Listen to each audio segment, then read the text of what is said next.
Alors, je vous propose aujourd'hui donc la correction de l'exercice de la page 265 concernant donc les caractéristiques donc des plantes AB, pourquoi elles sont toutes identiques. Donc je vous rappelle ici qu'on avait deux gènes, un concernant la productivité, l'autre la maturité. Quand on regarde le résultat du croisement en F1, on a un hybride AB avec des plantes productives, à maturité donc précoce, ce qui signifie que on peut donc noter deux caractères productivité avec deux allèles, peu productif et très productif. Pour l'autre, maturité, deux allèles aussi, donc allèle précoce et l'allèle tardif.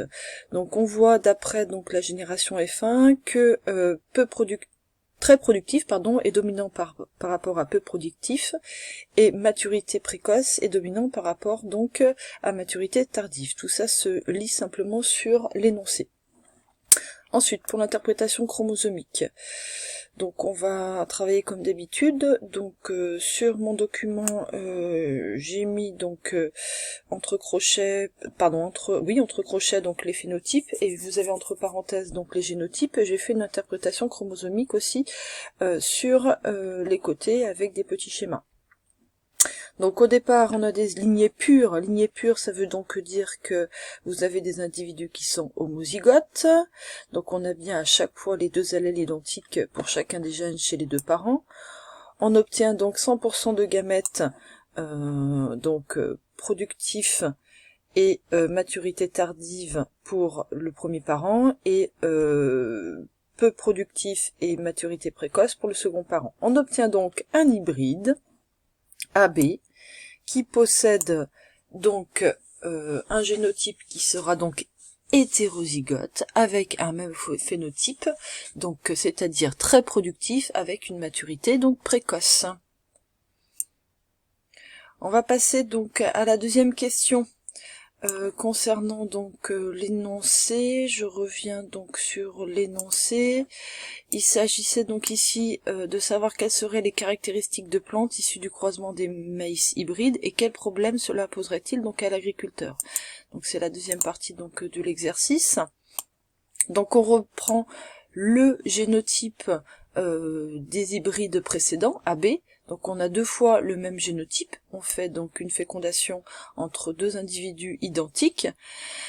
En ce qui concerne donc la production des gamètes, eh bien c'est comme d'habitude, on obtient donc pour chacun des parents qui sont tous les deux donc hétérozygotes, 25% donc de gamètes qui sont produits ici. Donc on a quatre génotypes différents.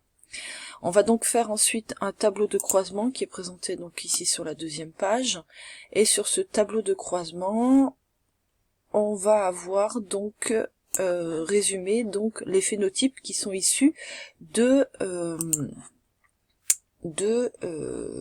cette fécondation. Donc on a bien 25% de chacun des gamètes ici chez le parent 1, 25% de chacun des gamètes pour le parent 2. On obtient un grand tableau où j'ai résumé simplement les phénotypes, puisque je sais que grand P est dominant par rapport à petit p, et grand M est dominant par rapport à petit m. Et donc je fais le total, et je m'aperçois que on a donc beaucoup donc de phénotypes intéressants, grand P et grand M. On a des phénotypes intermédiaires, grand P, petit m et petit p, grand M, mais aussi on a donc des phénotypes défavorables, comme petit p, petit m, ce qui signifie qu'on a donc des plants qui sont productifs et à maturité donc tardive, donc ce qui n'est pas du tout intéressant donc pour l'agriculteur, puisqu'il va se retrouver donc avec des plants qui vont arriver donc à maturité très tardivement et qui vont produire peu de grains par épi. Donc on va obtenir en fait des champs où vous aurez donc différents plants avec pas tous la même productivité et la même maturité.